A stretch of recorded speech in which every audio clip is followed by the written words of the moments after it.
Donald Judd was an American artist of the post-war period.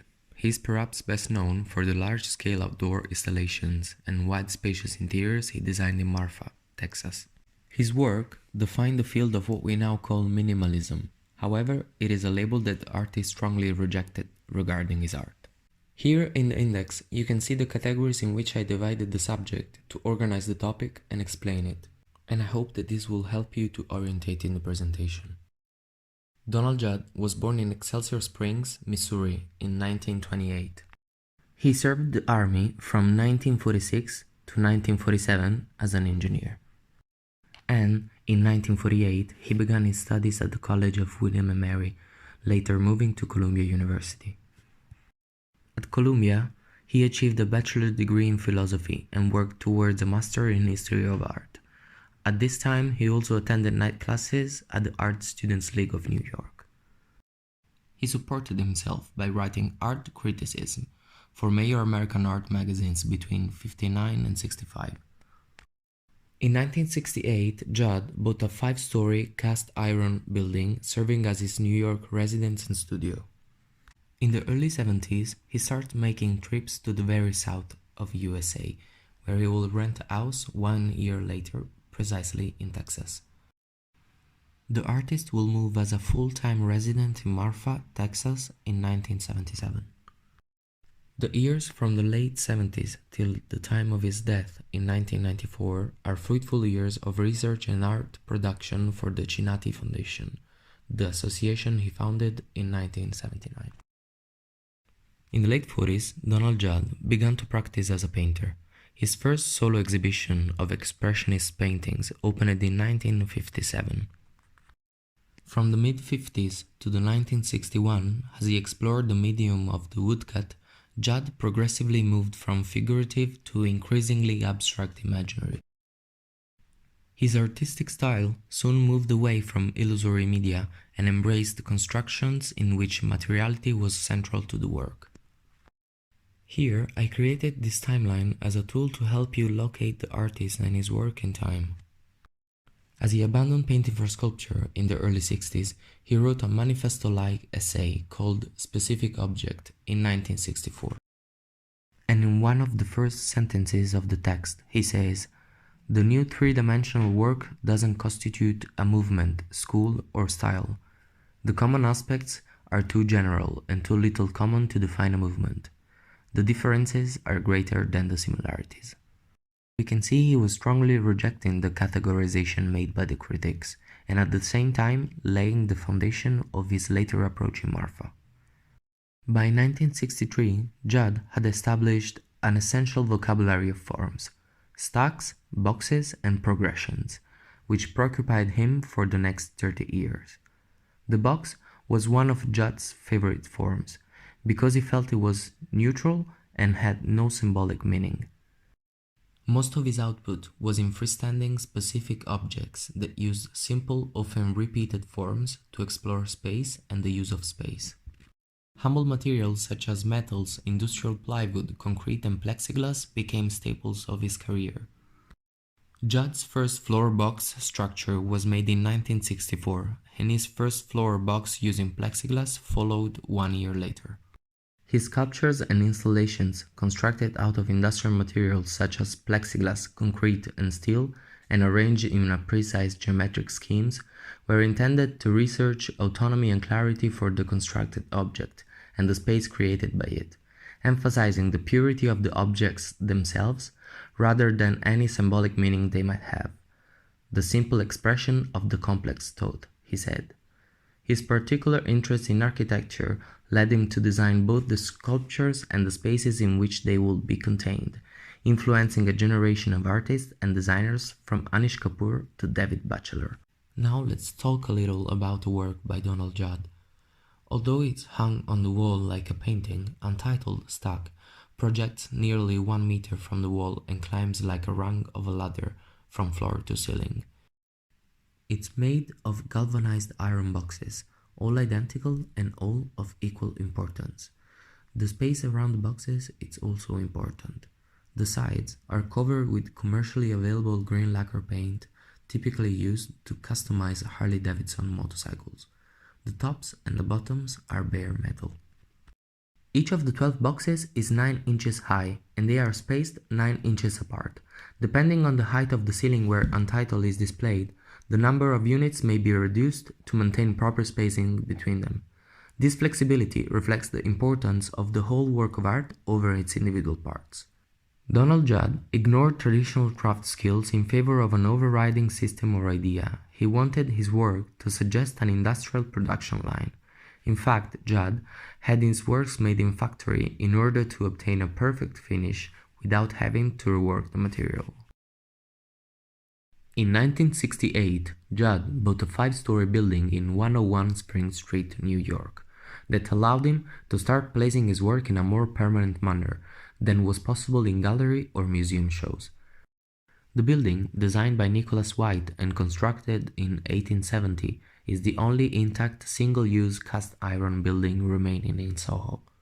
Serving as New York residence and studio of Donald Judd, 101 Spring Street is considered to be the birthplace of the permanent installation. In the picture on the right, we can see the interior of the 4th floor of the 101 Spring Street as it is today. Visitors will view Judd-designed tables and benches and a large-scale Frank Stella painting, concentric circles. On the same floor are also exhibited Gary Rietveld zigzag chairs and an Etruscan bronze sconce and candelabra. Other artworks are Dan Flavin's Icon series, as well as early drawings, Alvar Aalto furniture, and a Japanese polychrome silk print. The experience of 101 Spring Street will later lead him to push for permanent installation for his work and the one of others, as he believed that temporary exhibitions, being designed by curators for the public, place the art itself in the background, ultimately degrading it due to incompetency or incomprehensions. This will become a major preoccupation as the idea of permanent installation grew in importance and his distaste for the art world grew in equal proportion. All the artists tend to be demanding about how their work are exhibited, but Judd was notoriously focused on every detail of the installation space. In the pictures, you can see the 5th floor main space that include 2 early Judd wall pieces from 62 and 63, as well as Dan Flavin fluorescent work, which mirrors the cast iron windows. The interrelation of the architecture of 101 Spring Street, its own and what I've invented with the pieces installed there, has led to many of my newer, larger pieces, ones involving whole spaces. Several main ideas have come from thinking about the spaces and the situation of that building. Indeed, 101 Spring Street was one of the reasons that pushed him to find a fixed place where to install his art pieces. Another main reason was to run away from temporary exhibitions, museums, and curators, as he was tired of adapting his art to the art world rules. It takes a great deal of time and thought to install work carefully. This should not always be thrown away. Most art is fragile and some should be placed and never moved again. Somewhere, a portion of contemporary art has to exist as an example of what art and its context were meant to be. In the early 70s, Judd started making annual trips to Baja California with his family. He was affected by the clean, empty desert, and this strong attachment to the land will remain with him for the rest of his life. The unbearable chaos of New York, the displeasure about the art world dynamics, and the need to increase the scale of his art and develop his concept in a wider fixed environment convinced him to rent a house in Marfa in 1971. He would later buy numerous buildings and acquire over 32,000 acres of ranch land, collectively known as Ayala de Chinati. He moved from New York to Marfa as a full-time resident in 1977. During this decade, Judd's art increased in scale and complexity. He started making room-sized installations that made the spaces themselves his playground and the viewing of his art as visceral, physical experience. Judd started using unpainted plywood in the early 70s, a material the artist embraced for its durable structural qualities, which enabled him to expand the sides of his work while avoiding the problem of bending or buckling. Plywood had been the staple of his art earlier, but never unpainted. He later began using Corten steel in the 80s for a small number of large-scale outdoor pieces, and by 1989 will create the only works the artist fabricated in Marfa. In 1979, with help from the Dia Art Foundation, Judd purchased a 1.4 square kilometer tract of desert land near Marfa, which included the abandoned buildings of the former US Army Fort Russell. The Chinati Foundation opened on the site in 1986 as a non-profit art foundation dedicated to Judd and his contemporaries. The permanent collection consists of large-scale works by Judd, John Chamberlain, light artist Dan Flavin, and selected others, including David Rabinovich, Ronnie Horn, Ilya Kabakov, Richard Long, and Carl Andre. Judd's work in Marfa includes 15 outdoor works in concrete and 100 aluminum pieces housed in 2 renovated artillery sheds. We can see here the main themes of Judd's work, themes that he already started researching in New York, but then that he took on another level in Marfa. Boxes, stacks, progressions, suppressions of the hierarchy in the composition, the pure object, the space that it contains and the space around it, light and the object, environment and the object. When he had bought a complex in Texas and increasingly opened up his work both in size and in its sensitivity to changing light, he was finally able to apply his research on the space in a larger and more clear scale. There, indeed, he was able to erect structures specific to the landscape and the light of the place. He wanted his sculptures to have a permanent place where they could own their space, rather than be treated as objects, to be shifted around galleries to compete with other objects and different backgrounds. 100 Untitled Works in Milled Aluminium, 1982-1986. At the center of the Chinati Foundation's permanent collection are 100 Untitled Works in Milled Aluminium by Donald Judd. The size and scale of the buildings determine the nature of the installation, and Judd adapted the buildings specifically for this purpose. He replaced old garage doors with long walls of continuous, squared and quartered windows, which flowed the space with light. Judd also added a vaulted roof in galvanized iron on top of the original flat one, thus doubling the building's height. The semicircular ends of the roof walls were to be made of glass. Each of the 100 works has the same outer dimensions, 41 by 51 by 72 inches, although the interior is unique in every piece, creating varying light and shadow effects, and different qualities of solidity and airiness from work to work. The Lippincott Company of Connecticut fabricated the works, which were installed over a 4-year period from 1982 through 1986. 15 Untitled Works in Concrete, 1980-1984.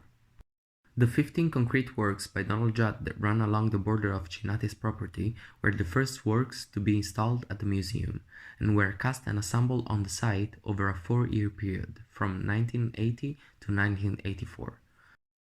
Every of the 15 entitled works is a group, made of individual units, and every individual unit have the same measurement, of 2.5 by 2.5 by 5 meters, and they're made from concrete slabs that are each 25 centimeters thick. Another work from Judd in the Chinati Foundation is the Arena, 1980-1987. Judd left the long strips of concrete that had originally supported the wooden floor and filled the intervening spaces with gravel. For practical considerations, Judd poured a large concrete area by the kitchen at the south end and a smaller area at the north end of the building's interior. These two areas comprise half of the total area of the building. Judd also added a sleeping loft and designed the outer courtyard. In 1989, he wrote, "The arena was heated by a furnace in a small building at the south end, which had very obdurate foundation. The adamantine foundation would have been difficult to remove, and anyway, as I've said, enclosures are necessary in West Texas. It can be nice and warm in the middle of the day in January if you're out of the wind. So I designed a courtyard including the foundation and surrounding it. If you like simple forms in art, you will not make complicated ones in architecture," wrote Donald Judd in his 1993 essay, it's hard to find a good lamp. Judd went on to emphasize that other forms of design are indeed art, but a simple conversion of art into architecture or furniture does not make good architecture or furniture. Judd also worked with furniture, design and architecture, and he was careful to distinguish his design practice from his artwork, writing in 1993, "The configuration and the scale of art cannot be transposed into furniture and architecture. The intent of art is different from the one of the latter, which must be functional. If a chair or a building is not functional, if it appears to be only art, it is ridiculous. The art of a chair is not its resemblance to art, but is partly its reasonableness, usefulness, and scale as a chair. A work of art exists as itself. A chair exists as a chair itself." The first Judd furniture, a bed and a sink, was designed in 1970 for Spring Street. After he moved from New York to Marfa, his design started to include chairs, beds, shelves, desks, and tables. Judd's activity in architecture and furniture design increased beginning around 1978, at which time he was involved professionally and romantically with Lauretta Vincerelli, an architect and artist. Vincerelli lived and worked with Judd in Marfa and New York for roughly a decade and collaborated with him on projects for Providence and Cleveland. Moreover, talking about Judd and his relationship with architecture, we shouldn't forget that he was aware that the environment of his art pieces was important as much as the pieces itself. He needed to design the spaces for his works. Indeed, he designed the building for the foundation in Marfa too. At the time of his death, in 1994, he was working on a design for a fountain commissioned by the city of Winterthur in Switzerland, and a new glass facade for a railroad station in Basel. The problem for any artist is to find the concatenation that will grow. He meant the ideas and intuitions that seemed to portend some possible chain of interconnected or interdependent things that might lead to whole new places. He went on, "The first work that an artist feels is theirs is not a solution limiting the possibilities, but is work that opens to limitless possibilities." His boxes now look to me like fully formed conclusions, rather than open-ended, daring experiments. Sidewise, his indoor forms are often around the arm span of a person of average height. You look at, around and through a Judd box, follow the flow of air inside it, sense its hollowness, scan surfaces, perceive how it's all put together. Serra credits Judd as the first to deal with the contained interior space and the surrounding space simultaneously. And indeed, Judd's primary material is space. Sometimes we see our reflection in his work, sometimes those of the room. Judd wanted you to see the work, its surface, consider the space inside and around it, understand the placement of it in the room, and ascertain the forces that define these spaces, all at once. And it's only when they are given room that you understand that they are essentially exercises not in form, but in space and light.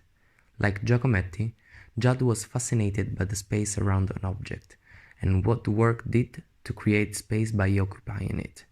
While Giacometti worked with the figure, however, Judd played with the abstract, through his use of modern materials, with the effect of light as it impacted on space and surface. He nonetheless remained an artist in the old-fashioned sense that he regarded the work as a standalone object, the product of the artist's will and imaginings. Traditional art he thought redundant because it tried to represent space. What he wanted to do instead was to use real space and give it presence through clearly defined objects. The fascination of these works is partly the subtlety with which they take on a life of their own, through variation of color, material, as well as form. Judd's untitled constructions intrigues not because they say anything directly to you, but because they draw you into spaces where light and the play of shadow and depth become a texture in themselves. There is something about an open box that impels you to look inside, to try and search out its corners. Fixed on the wall or positioned on the floor, they challenge you to understand them. Placed at eye level on the wall, they came out towards you, imposing themselves on your space, as well as inviting you into theirs. Standing on the floor, they induce you to look down and into the inner spaces hidden from your sightline. Thank you for listening.